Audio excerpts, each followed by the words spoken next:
All right, shalom, shalom to the nation of Israel, shalom. All right, this is your brother Kazakia out of Great Millstone, New Orleans, coming at you with another lesson through the spirit and power of Yahawashi, right?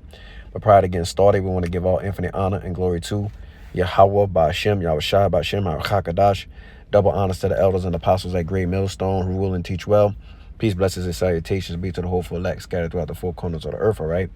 And the title of today's lesson is going to be It's Amazing Everything Yahawah, why Yahawashi do, all right?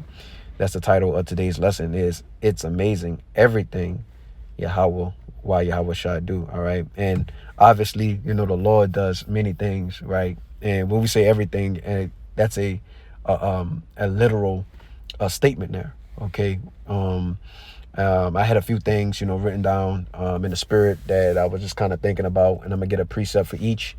But it's really, ultimately about how Yahawah by Shem Yahawashi, the truth basically teaches you, to appreciate all the little things in life, right? You know what I'm saying? You wake up every morning, okay, the Lord answers your prayers, okay, He didn't bug you out or anything like that, right? Your mindset is still geared toward the truth, okay? There's many things the Lord does, throughout the course of the day that, you could really kind of take a step back and say, hey, look, this really is amazing, or Lord, I'm thankful, or whatever the case may be pertaining to, each person, right? Each individual. Okay. Like I said, that, everything the Lord does, it really, has you not take anything for granted, right? You really learn to appreciate the value in even the littlest things, that the Lord does. Okay. And, now the first thing, I want to, get a scripture on is, basically, the beauty, in which the Lord creates, right? The things the Lord has created, to be what, basically a beautiful thing, man. Right. Now there's brothers, that, different brothers do different things. Some brothers may actually go, fishing, right? Some brothers may, go hiking or something like that, right? They may take, a break, right? Maybe get out in a wooded area, actually enjoy, right? Nature, right? The Lord's creation, right? And how things are supposed to feel and or be, right? You know what I'm saying? Because it's peaceful to the spirit, it's peaceful to the soul, man. But it's all about what? It's about actually, really taking a look around you and seeing, hey, look, the Lord's done all of this, man. It's amazing, right? So, we just, tilting the hat, right? And giving credit what credit is due.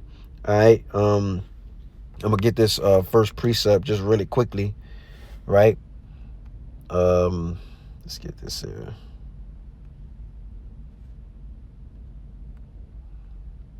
All right, this is Psalms 139 and verse 14. It says, I will praise thee, right? We give all praises, honor and glory to who? Yahawah, by Hashem Yahawashi. It says, for I am fearfully and wonderfully made, right? It says, marvelous are thy works, right? All the works of the Lord are just marvelous, right? You really could sit there and marvel at them. Everything's, there's a lot of things that's just, at all, right? The cycle of life, right? Like I said, just enjoying a life in general, right? Some people even marvel at, the horizon, right? Whether it comes in the morning or whether, sunset in the evening, there's, beautiful arrays of colors, right? Lights all intertwined. And it's only something, that the Lord can do, right? He's, every day, an everyday artist, so to speak. Okay. So we marvel at what? The works of the Lord, man, because, he's created, beautiful things, so to speak. Okay. And it says, and that my soul knoweth right well. Okay. So, the point being, hey, look, the Lord, has beauty within his creation and purpose also within his creation. Okay. So I'm going to move on, to the next point. right? And we got a few of them down. We're just going to get a precept for each. And the next one is, hey, look, the Lord actually does what? He actually wakes us up every single morning, right? Okay, so, with that being said, obviously we have to learn to appreciate life, right? Everybody's going through something. Everybody has a issue or a problem going on, okay? And especially, right, with the Israelites being underneath what? The curses, okay? We're constantly basically being chastised by the Lord, all right? But at the end of the day, hey, look, you're still here, right? You still get a chance to wake up, right? You still get a chance to breathe. You can still get a chance to do the Lord's work, right? To see what the downfall of your enemies, man.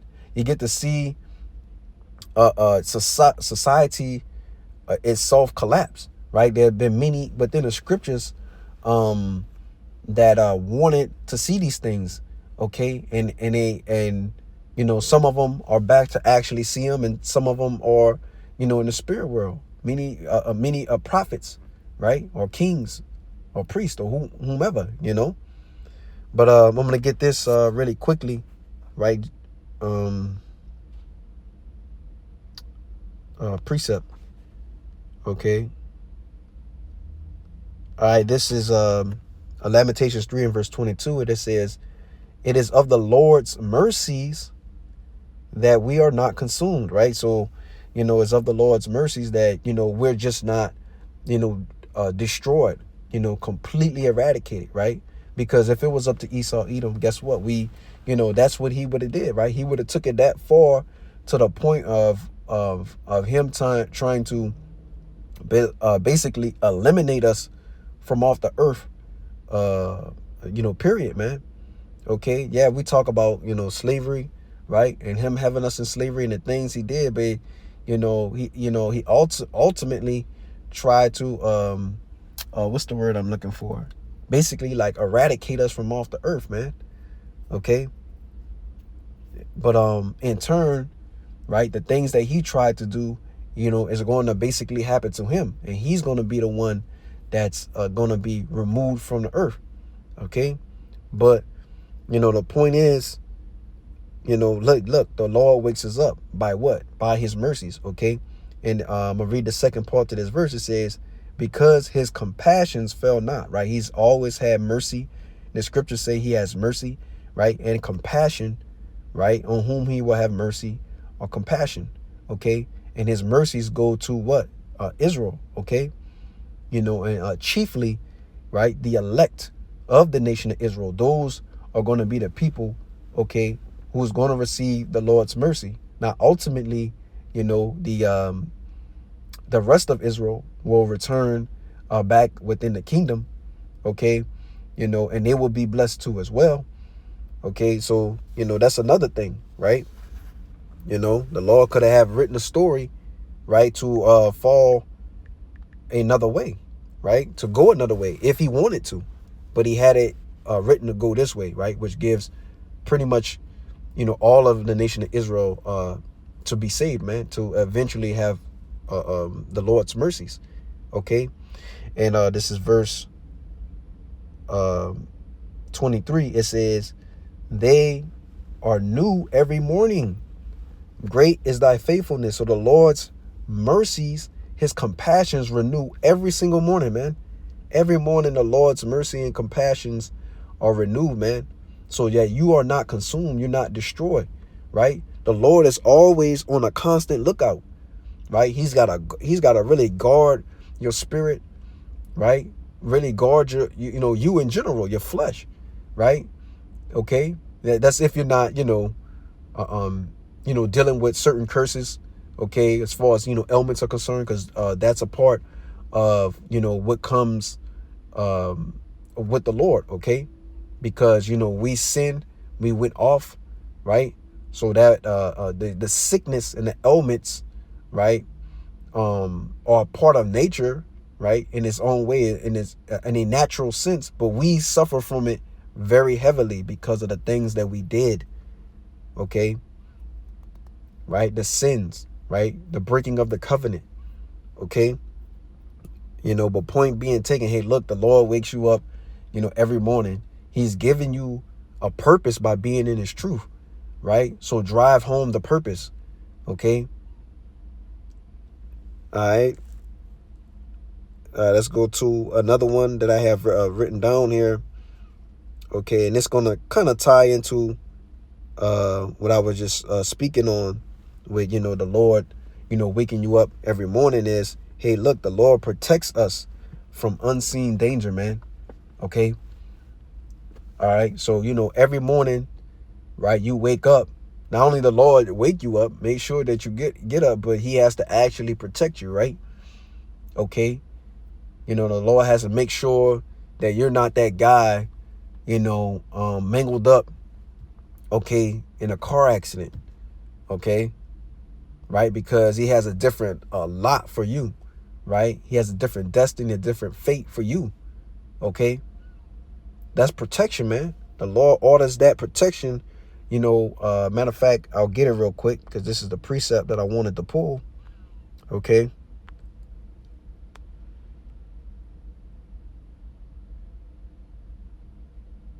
Okay, I'm going to start at verse 9. This is Psalms 91 and verse 9. It says, because thou hast made the Lord, right?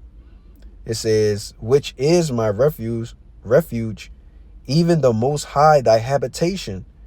Okay, putting your faith, your trust, everything within Yahawashi. Okay, and it says, there shall no evil befall thee. Okay, it says, neither shall any plague come nigh thy dwelling.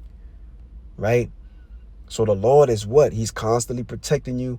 Right. He's constantly watching over you. He's making sure you're not getting into things that would harm you, man. Right? If you got a dangerous job, he's protecting you on that dangerous job. You travel on the road a lot. The Lord is protecting you when you're traveling on the road a lot, man. Okay? And so on and so forth, man. You might have a mall that might have a some type of what they call it, Salakia. Try to see if I can say the right word. But you have like a shooting or something, right? Okay, at a mall or a theater or wherever, you know what I'm saying? Right? The Lord has those things come into fruition, okay? They actually happen. The Lord has to make sure that, you're either not there, right? So you're not the actual person being harmed, so to speak, or if you're there, he makes a way for you to get out of it, okay, to escape, okay, because that's the time that we're coming into. We're coming into the time of Jacob's trouble, okay, where all hell is going to break loose and the Lord's going to have to be looking out for your life, right, your well-being, so to speak, okay, and he's going to have all these different crazy avenues that you may have to go through, but you're going to have to go through that in order to make it, right? Because those are the things that are set to happen as far as the scriptures are concerned, right? I'm going to get it real quick, actually. Let's see. All right, this is Jeremiah 30 and verse 7. It says, alas, right? It says, for that day is great, so that none is like it. It is even the time of Jacob's trouble, right? Jacob's trouble, right, is pretty much tailor-made toward the 12 tribes, right, of the nation of Israel, and chiefly, everybody's going to be catching hell, all throughout the planet, right? But here, in Babylon the Great, aka America, all hell will break loose. You know what I'm saying? It's going to be very bad here, and it's not just for the 12 tribes. Everybody's going to be in trouble, right? But it says, but he, Jacob, the Israelites, okay, shall be saved out of it, and chiefly the elect of the nation of Israel, okay? Those are the ones that are going to have basically the Y, which is the mark of exemption, okay? The men, right, the women and children that's been marked, okay, by Yahawah, by Yahawashi, right, to basically pass the test, right, and receive, the kingdom of heaven, so to speak. All right. Now, I want to go back real quick because there was one verse I didn't read. Okay. Yeah, this is verse 11 on Psalms 91 and 11. It says, for he shall give his angels charge over thee to keep thee in all thy ways. And I'm going to read the same verse in the GNT. It says, God will put his angels in charge over you to protect you wherever you go, right? So every day you wake up, pretty much as soon as the soles of your feet touch the ground, okay, this place is going to be basically a set ablaze. It's kind of, the Lord, the scriptures say the Lord has a sacrifice within Basra, man. Okay, the soles of your, wherever the soles of your feet step at on this ground, just know it's going to be completely destroyed and decimated, man. So if that's the future of Babylon the Great, aka America, now in today's time, before you near that time, the Lord has to do what? He's got to protect you from all these things, man, that's to come, and the things that are happening right now, right? We find ourselves, we had the, January 1st, incident, down, in New Orleans or whatever. And we find ourselves basically, on a move in the spirit. Okay. And that's, the Lord, hey, look, there's a lot going on in this area, which the Lord talks about that, within the scriptures. But hey, look, just using your wisdom, saying, hey, look, this is what's going on in this area here. You may not want to be here, right? Use your wisdom, right? The Lord gave it to you, right? To do whatever you see, deem fit, right? Use your discretion, so to speak. Okay. But, the point is, the Lord is watching you in all your goings, every single thing that you do, right? And it's really amazing that he's able to do it all at the same time, without, any mishaps or mistakes or anything like that, right? Just, sitting there thinking about it, everything's all happening at once, but it's still all within Yahawah by Shem Yahawashi's control, man. Okay. All right, I'm gonna move on to, the next point. Okay. And I pretty much close out here. All right, don't mean it, to be long. All right. Go back. I'll start one verse up, right? Because another thing, that Yahawah Bashima Shah is, he basically, controls the heart, right? He controls the mind of the man. Okay. That's what he does. Those things are held within his power, right? And, it's really easy, right? Is, with it, what did the world says, it's light work. Okay. It's just that simple. All right. Let's check in to see. Oh, do not disturb. All right. This is Philippians 2 and verse 12. It says, wherefore, my beloved, as ye have always obeyed, not as in my presence only, right? So not only when I'm around, right, you just obeying, right? It says, but now much more in my absence. Okay. Right. So because we talk about this a lot too, we talk about, it's not about, yes, obviously it's about showing up, right? Doing the work, doing the will of Yahweh Shema Shai.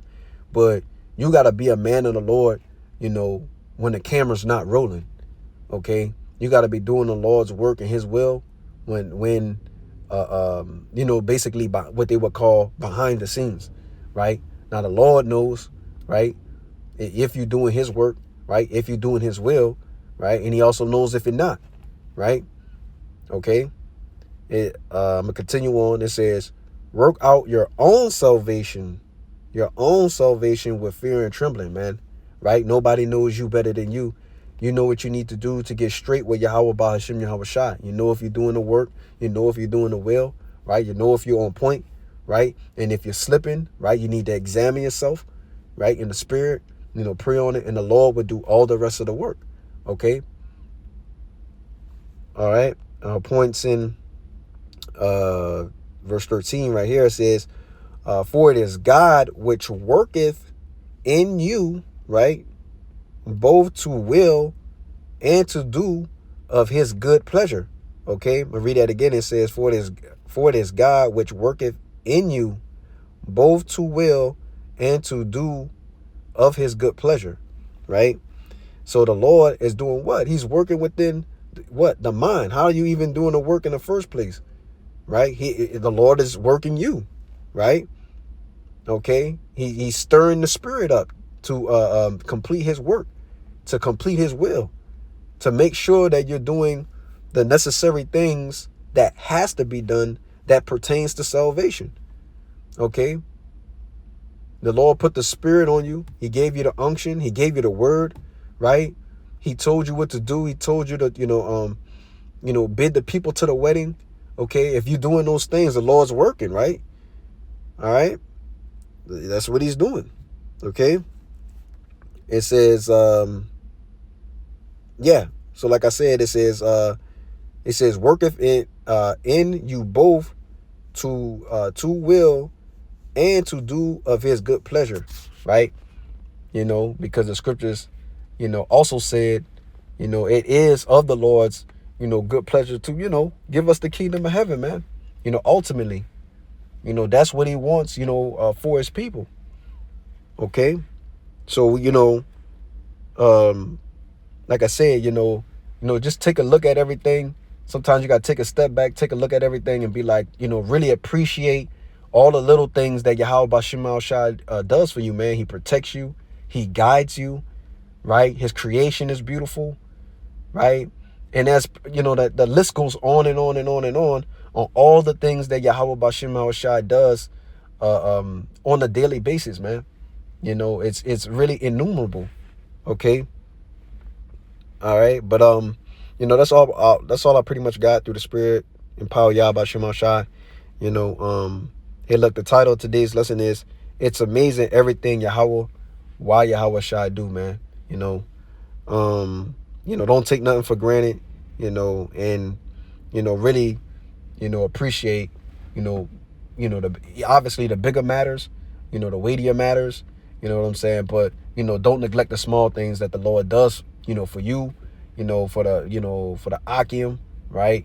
On a daily basis, man, because it's truly amazing, coming from the place we was before, the men that we were before, the Lord creating and doing a great miracle through the spirit and power Yahweh Shema Shai to have you make it, this far, man. But like I say, that's all pretty much all I got through the spirit and power Yahweh Shema Shai. Lord willing, this was edifying first and foremost to the hopeful elect. But prior to getting out of here, we want to give all infinite honor and glory to Yahawah Bashim Yahawashi Bashim Harakakadash. Double honors to the elders and apostles at Great Millstone who rule and teach well. Peace, blessings, and salutations be to the hopeful elect scattered throughout the four corners of the earth. All right. Kwam Yasha Allah, Ababa Ball, Shalom.